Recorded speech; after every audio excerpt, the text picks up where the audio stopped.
Dia start lebih depan. Dia sempat melesat. Tapi ketika balapan selesai di Le Mans, yang tersisa bukan posisi awal, melainkan kenyataan yang harus diakui. Hakim Danish mengakhiri Moto3 Prancis 2026 dengan hasil yang cukup mengecewakan bagi dirinya sendiri. Ia finish di posisi ke-10, tertinggal dari Veda Ega Pratama yang tampil lebih stabil dan mampu memanfaatkan setiap peluang di lintasan. Di sirkuit legendaris Bugatti, Le Mans, persaingan berlangsung ketat. Namun hari itu bukan menjadi hari yang mudah bagi pembalap Malaysia tersebut. Danish memulai balapan dari posisi ke-12. Startnya terbilang bagus. Ia langsung bergerak agresif, mencoba merangsek ke depan dan memperbaiki posisinya sejak lap-lap awal. Dalam beberapa momen, ia terlihat mampu menyalip satu persatu pembalap di depannya. Ada semangat besar untuk bangkit dan membuktikan kemampuan sebagai rookie di musim Moto3 2026. Namun, seiring berjalannya balapan, tantangan mulai muncul. Danish mengaku mengalami kesulitan dan dengan grip ban belakang, terutama saat masuk dan keluar tikungan. Masalah ini membuatnya kehilangan stabilitas ketika mencoba mempertahankan kecepatan di fase akselerasi. Di kelas Moto3, kehilangan sedikit traksi saja bisa berdampak besar terhadap ritme balap. Dalam wawancaranya, ia menjelaskan bahwa ia berusaha mencari solusi di tengah balapan. Ia mencoba mengubah sedikit gaya berkendara untuk menyesuaikan kondisi motor dan grip yang dirasakannya kurang maksimal. Tetapi adaptasi itu tidak sepenuhnya berhasil. Ia tetap kesulitan untuk mengejar grup depan. Situasi ini memaksanya mengambil keputusan penting, tidak terlalu memaksakan diri. Dalam kondisi lintasan yang menuntut presisi tinggi, Danish memilih untuk menghindari risiko berlebihan. Ia menyadari bahwa terlalu agresif bisa berujung jatuh. Maka strategi berubah menjadi menyelesaikan balapan dengan aman sambil mengamankan poin. Keputusan itu akhirnya membawanya finish di posisi ke-10. Sebuah hasil yang secara statistik menjadi capaian terbaiknya musim ini. Dari 5 balapan yang telah berlangsung, Danish sudah 2 kali masuk 10 besar. Ia juga mencatat 2 kali finish di posisi ke-11 dan 1 kali di posisi ke-15. Konsistensi itu menunjukkan bahwa ia memiliki potensi, meski masih dalam proses adaptasi di level dunia. Dengan tambahan poin dari Prancis, kini total perolehan Danish mencapai 18 poin dan menempatkannya di posisi ke-15 klasemen sementara Moto3 2026. Untuk seorang rookie berusia 18 tahun, ini bukan pencapaian yang buruk. Namun jelas masih ada ruang besar untuk berkembang, terutama dalam hal konsistensi kecepatan sepanjang race. Di sisi lain, balapan ini juga menjadi momen di mana Veda Ega Pratama mampu memanfaatkan situasi dengan lebih efektif. Saat Danish kesulitan menjaga grip dan ritme, Veda tampil lebih stabil dan berhasil menyusul di lintasan. Dalam persaingan ketat tersebut, perbedaan kecil dalam pengelolaan ban dan ritme balap menjadi faktor penentu posisi akhir. Kondisi cuaca juga ikut memengaruhi jalannya lomba. Danish menyebut bahwa balapan berlangsung dalam keadaan hujan, yang tentu menambah kompleksitas strategi. Meski demikian, Danish tidak ingin larut dalam kekecewaan. Ia tetap menjaga sikap positif dan menegaskan komitmennya untuk terus berusaha lebih keras pada seri berikutnya.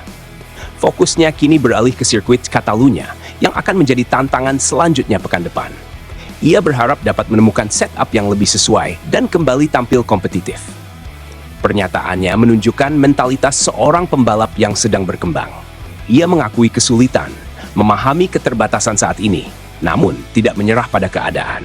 Dalam dunia balap, kemampuan untuk belajar dari setiap akhir pekan adalah bagian penting dari perjalanan menuju level yang lebih tinggi. Moto3 musim ini masih panjang. Setiap seri memberikan peluang baru untuk memperbaiki hasil. Bagi Danish, target terdekat jelas, meningkatkan konsistensi, memperbaiki grip dan ritme balap, serta kembali masuk ke persaingan grup depan. Sementara itu, rivalitas dengan pembalap lain, termasuk Veda, akan terus menjadi dinamika menarik sepanjang musim. Balapan di Le Mans menjadi pengingat bahwa tidak semua akhir pekan berjalan sempurna. Ada hari ketika strategi berhasil, ada hari ketika tantangan teknis menjadi penghalang. Yang membedakan adalah bagaimana seorang pembalap merespons situasi tersebut. Kini perhatian tertuju pada Catalunya. Apakah Danish mampu menjawab kesulitannya dan kembali bersaing di posisi terdepan? Ataukah persaingan di kelas Moto3 akan semakin ketat seiring berjalannya musim 2026? Rizky Gaspol. Balapan Le Mans ini jelas bukan hari terbaik buat Danish. Start lumayan, tapi makin ke akhir malah kehilangan ritme. Di Moto3 itu bukan soal awal yang bagus, tapi siapa yang bisa konsisten sampai garis finish. Sementara Veda malah kelihatan lebih stabil dari awal sampai akhir.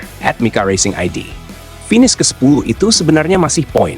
Tapi kalau lihat ekspektasi sebelum race, hasil ini pasti terasa kurang.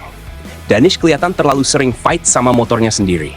Di sisi lain, Veda justru kelihatan lebih nyatu sama kondisi lintasan @Budi Slipstream. Yang bikin beda itu bukan cuma kecepatan, tapi cara mengelola race. Danish sempat agresif di awal, tapi grip belakang bikin dia kehilangan banyak momentum. Sementara Veda pelan, tapi pasti, akhirnya posisi lebih bagus di akhir @Anomali Pedok. Lucu sih, sebelum balapan bilang siap bersaing di depan, tapi realita Le Mans lebih keras dari ekspektasi. Kadang lintasan itu tidak peduli seberapa besar omongan, yang dihitung cuma hasil akhir @Donny Corner Speed. Ini bukan race yang buruk sebenarnya, tapi juga bukan race yang kuat. Danish masih cari stabilitas, itu kelihatan banget. Veda justru kebalikannya, makin kesini makin matang. Perbedaannya mulai kelihatan @Salsa Moto Girl. Aku lihat Danish sebenarnya punya potensi, cuma belum konsisten aja. Tapi Veda di race ini kelihatan lebih tenang dan efisien. Itu yang bikin hasil akhirnya beda jauh, Ari Wicaksono. Di Moto3, satu kesalahan kecil soal grip bisa jadi masalah besar. Danish kelihatan struggle di situ, terutama keluar tikungan. Sementara Veda lebih rapi, jadi bisa jaga ritme lebih stabil, @LunaGridFans. Le Mans itu sirkuit yang kejam buat rookie. Tapi disitulah kelihatan siapa yang adaptasinya cepat. Veda termasuk yang cepat adaptasi, Danish masih naik turun. Itu yang bikin hasilnya beda, @Randy Track Talk. Finish ke-10 itu bukan akhir dunia, tapi jelas bukan hasil yang diharapkan setelah start dengan target tinggi. Kadang terlalu agresif di awal, malah bikin kehilangan di akhir. Race ini contoh nyatanya @IndoRacingPride. Yang penting sekarang bukan cuma hasil, tapi respon ke depan. Danish masih punya banyak seri untuk bangkit. Tapi Veda lagi di momentum bagus, dan itu yang harus diwaspadai semua rival. @Bimo Pratama. Kalau dilihat dari race Le Mans ini, Danish sebenarnya masih punya pace di awal. Tapi begitu grip belakang mulai bermasalah, semuanya langsung berubah. Di Moto3 memang sekecil itu bedanya. Dan itu yang bikin Veda terlihat lebih unggul, karena bisa menjaga ritme lebih lama. @Nadia Kartika. Yang saya suka dari Veda adalah dia terlihat lebih tenang dalam kondisi sulit. Sementara pembalap lain mulai panik saat ada perubahan grip, dia justru tetap rapi dan tidak banyak buang energi. Itu kualitas yang jarang dimiliki rookie @Fajar Nugroho. Finish ke-10 memang masih poin, tapi jelas bukan hasil yang bisa dibanggakan kalau lihat target awalnya. Danish terlalu sering kehilangan momentum saat race masuk fase penting. Di level ini, hasil akhir jauh lebih penting daripada start yang bagus. @Maya Saraswati. Aku lihat Veda sekarang benar-benar berkembang dari seri ke seri. Dia tidak cuma cepat, tapi juga tahu cara bertahan dalam situasi yang tidak ideal. Itu yang bikin dia makin berbahaya buat rival-rivalnya.